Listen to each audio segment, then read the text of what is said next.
नमस्कार, मैं रवीश कुमार। फिलिस्तीन एक स्वतंत्र राष्ट्र है, दुनिया के अधिकांश देश कहते हैं, लेकिन इसराइल और इटली जैसे देश का कहना है फिलिस्तीन कोई देश ही नहीं है। दुनिया जनमत के आधार पर नहीं, ताकत के आधार पर बंट गई है और चीजें तय हो रही हैं। Canada recognizes the state of Palestine. The United Kingdom formally recognizes the state of Palestine. Je déclare que la France reconnaît aujourd'hui l'État de Palestine. इस समय चीन से लेकर फ्रांस की निंदा के बाद भी इसराइल केवल अमेरिका के दम पर गजा में नरसंहार मचा रहा है। फिर भी संयुक्त राष्ट्र की आम सभा से पहले जिस तरह से कई देशों ने फिलिस्तीन को स्वतंत्र राष्ट्र के रूप में मान्यता दी है, क्या वह इसराइल को अलग थलग करता है या मान्यता देने वाले यूरोप के ये देश अपनी जनता के बीच अलग थलग पड़ जाने से बचने के लिए ऐसा कर रहे हैं? अचानक से ऐसा क्या हो गया कि जिन देशों में फिलिस्तीन के लिए इसराइल के खिलाफ प्रदर्शन करने पर रोक लगाई गई, प्रदर्शन करने वालों पर पुलिस ने सख्ती की, उन देशों ने फिलिस्तीन को स्वतंत्र राष्ट्र के रूप में मान्यता देने का काम शुरू कर दिया। France, Britain, Canada, Australia, Andorra, Belgium, Luxembourg, Mexico, Spain, Malta और मोनाको जैसे देशों ने फिलिस्तीन को स्वतंत्र राष्ट्र के रूप में मान्यता दी है। इन देशों के प्रधानमंत्रियों और राष्ट्रपतियों ने घोषणा पत्रों की कॉपी ट्वीट की है, अपना बयान सोशल मीडिया पर डाला है। लग रहा है जैसे कोई परमिट दिखा रहे हैं, लेकिन दुनिया जानना चाहती है कि इसके बाद ये देश क्या करेंगे, क्या कुछ कर भी पाएंगे। फिलिस्तीन की रक्षा के लिए सेना भेज देंगे, हथियारों की सप्लाई करेंगे या क्या कर लेंगे? इतना तो दिख रहा है कि इसराइल अलग थलग पड़ रहा है, उसके खिलाफ आवाजें मुखर हो रही हैं, लेकिन यह भी देखना चाहिए कि इसराइल पर इसका कोई असर नहीं पड़ रहा। जो देश अमेरिका के आगे स्वतंत्र नजर नहीं आते, उसकी कृपा पर नजर आते हैं, वही देश फिलिस्तीन को स्वतंत्र राष्ट्र की मान्यता दे रहे हैं। तो उसे हम किस हद तक बदलाव की घटना के रूप में देख सकते हैं? क्या इनकी अपनी मान्यता बची है, जो इनकी मान्यता से इसराइल पर फर्क पड़ जाएगा? In the face of the growing horror in the Middle East, we are acting to keep alive the possibility of peace and a two-state solution. That means a safe and secure Israel alongside a viable Palestinian state. At the moment, we have neither. Ordinary people, Israeli and Palestinian, deserve to live in peace, to try to rebuild their lives free from violence and suffering. That's what the British people desperately want to see. Meanwhile, the man-made humanitarian crisis in Gaza reaches new depths. The Israeli government's relentless and increasing bombardment of Gaza, the offensive of recent weeks, the starvation and devastation are utterly intolerable. Tens of thousands have been killed, including thousands as they tried to collect food and water. This death and destruction horrifies all of us. It must end. Britain ने पहली बार फिलिस्तीन को मान्यता देने का फैसला किया। Britain के विदेश सचिव ने इसराइल को चेतावनी दी कि हमारे इस फैसले के विरोध में वो वेस्ट बैंक के इलाकों पर कब्जा करने की कोशिश ना करे। अगस्त महीने में जब खबरें आई कि फ्रांस और अन्य देश फिलिस्तीन को मान्यता दे सकते हैं, नेतन्याहू ने पूर्वी जेरूसलम में कब्जा बढ़ाने का प्लान शुरू कर दिया।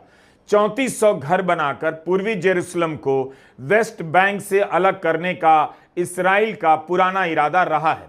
अगर इस तरह से वेस्ट बैंक और पूर्वी जेरूसलम को अलग कर दिया गया तो टू स्टेट सॉल्यूशन के तहत किसी प्रकार की बातचीत की गुंजाइश नहीं बचेगी। तो जो देश आज फिलिस्तीन को मान्यता दे रहे हैं, उनकी मान्यता का क्या मतलब है, इसकी जांच होनी चाहिए।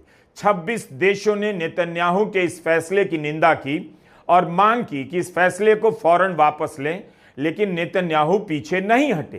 क्या संयुक्त राष्ट्र की आम सभा के बाद उन पर कोई दबाव बनाया जा सकेगा दुनिया कुछ ऐसा होता हुआ देखेगी। फ्रांस के राष्ट्रपति मैक्रों ने कहा है, हमास के खिलाफ इस्राइल ने जो सुरक्षा नीति अपनाई है वो फेल हो चुकी है। इस्राइल ने हमास के सभी बड़े नेताओं को मार डाला। यह सफलता हो सकती है, लेकिन युद्ध शुरू होने पर हमास की संख्या जितनी थी आज भी उतनी ही है। यह इस बात का सीधा प्रमाण है कि अगर आप हमास को खत्म करना चाहते हैं तो इसका जवाब युद्ध नहीं, यह सिर्फ इस्राइल की विश्वसनीयता खत्म कर रहा है, मैक्रों कहते हैं। ऐसा लग रहा है कि मैक्रों से लेकर एल्बनीज या स्टारमर संपादकीय लिख रहे हैं, समझा रहे हैं, अपना टाइम काट रहे हैं। इस बात पर ध्यान देना चाहिए कि हो सकता है कि यूरोपीय देशों ने मान्यता देकर पल्ला झाड़ लिया हो कि हमसे इतना ही हो सकता था और कर दिया। फिलिस्तीन को मान्यता नहीं दी थी, अब मान्यता भी दे चुके हैं। इसके आगे का रोड मैप विश्वास पैदा नहीं कर रहा, बल्कि रोड मैप नजर भी नहीं आ रहा, क्योंकि इसी समय में इटली यूरोप के ताकतवर देशों से अलग रास्ता ले रहा है। इटली की प्रधानमंत्री जॉर्जा मेलोनी ने कहा है कि जो चीज है ही नहीं उसे कागज पर मान्यता देंगे तो ऐसा प्रतीत होगा हमने उस समस्या को सुलझा दिया, जबकि ऐसा नहीं है। तो इटली फिलिस्तीन के अस्तित्व को नहीं मान रहा। इसके विरोध में इटली की कई यूनियनें 22 सितंबर को देशव्यापी हड़ताल पर चली गईं। 24 घंटे की इस हड़ताल को सफल बताया जा रहा है। स्कूल बंद रहे, समुद्री पोर्ट से लेकर रेलवे स्टेशन और सड़कों को बंद कर दिया गया। जब तक अमेरिका इस्राइल के साथ है, साथ ही नहीं, अमेरिका और इस्राइल में फर्क करना बहुत मुश्किल है, तब तक बाकी देशों की क्या हैसियत है। इस्राइल को अंतर्राष्ट्रीय समुदाय की कोई परवाह नहीं। वह ना तो नैतिक दबाव में है, ना उसे अपराध बोध है। विदेश सचिव मार्को रूबियो ने तो साफ साफ कह दिया, कोई फिलिस्तीनी देश नहीं है, केवल समय ही बताएगा कि क्या होगा। इस्राइल के साथ समझौता किस तरह का होता है, अभी तो समझौता असंभव लग रहा है। केवल ट्रंप ही इसका समाधान कर सकते हैं, लेकिन अमेरिका का साफ साफ कहना कि कोई भी फिलिस्तीनी स्टेट नहीं है, इस्राइल की भाषा को ही दोहराना है। जैसे ही तमाम देशों ने फिलिस्तीन को स्वतंत्र राष्ट्र के रूप में मान्यता देना शुरू किया, उसी वक्त नेतन्याहू ने जवाब भी दे दिया कि फिलिस्तीन की स्थापना का सपना भूल जाइए। फिलिस्तीन की बात करने का मतलब ही है इस्राइल के अस्तित्व को चुनौती देना। यह कहना है नेतन्याहू का। उनके हिसाब से फिलिस्तीन होगा तो इस्राइल का वजूद नहीं बचेगा, और ये कभी नहीं होने देंगे। उल्टा नेतन्याहू ने मान्यता देने वाले देशों को आतंक का साथ देने वाला बता दिया है। יש לי מסר ברור לאותם מנהיגים שמכירים במדינה פלסטינית לאחר הטבח הנורא ב7 באוקטובר. אתם מעניקים פרס עצום לטרור. ויש לי מסר נוסף עבורכם. זה לא יהיה. לא תקום מדינה פלסטינית ממערב לירדן. במשך שנים אני מנעתי את הקמתה של מדינת טרור זו מול לחצים אדירים, גם מבית וגם מן החוץ. עשינו זאת בנחישות ועשינו זאת בתבונה מדינית. לא כל שכן. הכפלנו את ההתיישבות היהודית ביהודה ושומרון ונמשיך בדרך זו. המענה לניסיון האחרון לכפות עלינו מדינת טרור בלב ארצנו, המענה הזה יינתן לאחר שובי מארצות הברית. תמתינו.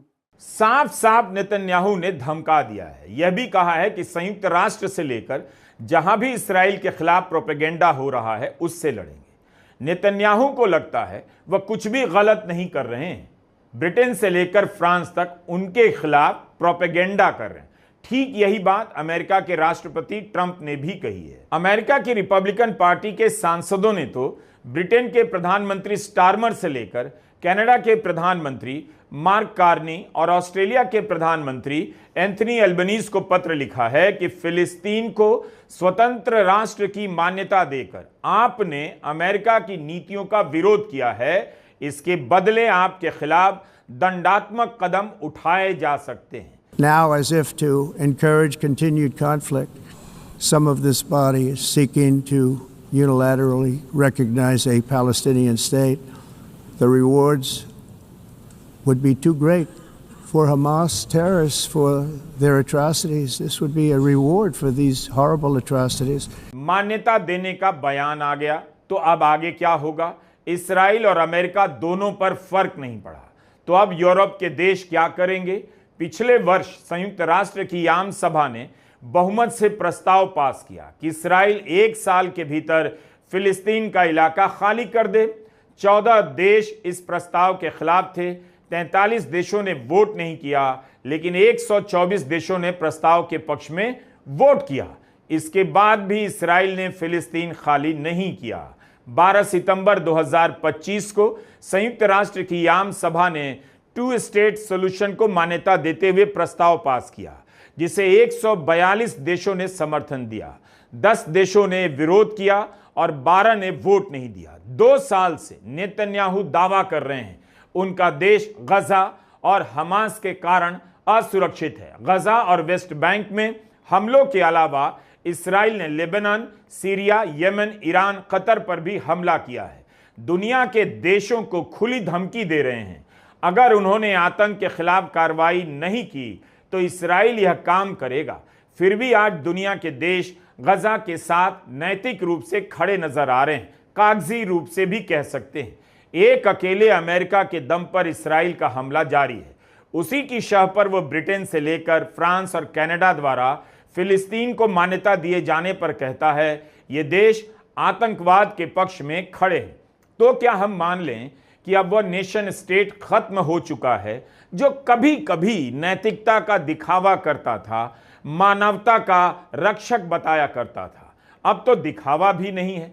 नेशन स्टेट ने गजा में नरसंहार के खिलाफ खड़े होने की हिम्मत भर दिखाई है, इसके अलावा कुछ भी नहीं किया। ऑस्ट्रेलिया के प्रधानमंत्री ने कहा वे फिलिस्तीन को उसका अधिकार दिलाएंगे। बता दीजिए कैसे? केवल बयान देने से अधिकार तो नहीं मिल जाएगा। A two-state solution is humanity's best hope to break the cycle of violence in the Middle East and to bring an end to the conflict, suffering and starvation in Gaza. The international community's vision for a just and lasting peace in the Middle East always encompassed 2 states living side by side with internationally recognised borders, a state of Israel and a state of Palestine, with security for the people of both nations. EU की अध्यक्ष Arsala von डर Leyen ने tweet किया है कि Europe के देश एक फिलिस्तीनी डोनर ग्रुप की स्थापना करने जा रहे हैं। ऐसा लग रहा है ये लोग व्हाट्सएप ग्रुप बनाकर फिलिस्तीन को बचाएंगे। लिखा है इन्होंने कि भविष्य में जो भी फिलिस्तीनी राज्य होगा वो आर्थिक रूप से सक्षम होना चाहिए। EU एक पूरी व्यवस्था बनाने जा रही है जो गजा के फिर से निर्माण की निगरानी करेगा। गजा का फिर से निर्माण किया जाएगा। क्या वाकई ये देश गजा को लेकर इतने गंभीर हैं या उनके बयानों तक में ही सारी गंभीरता दिख रही है?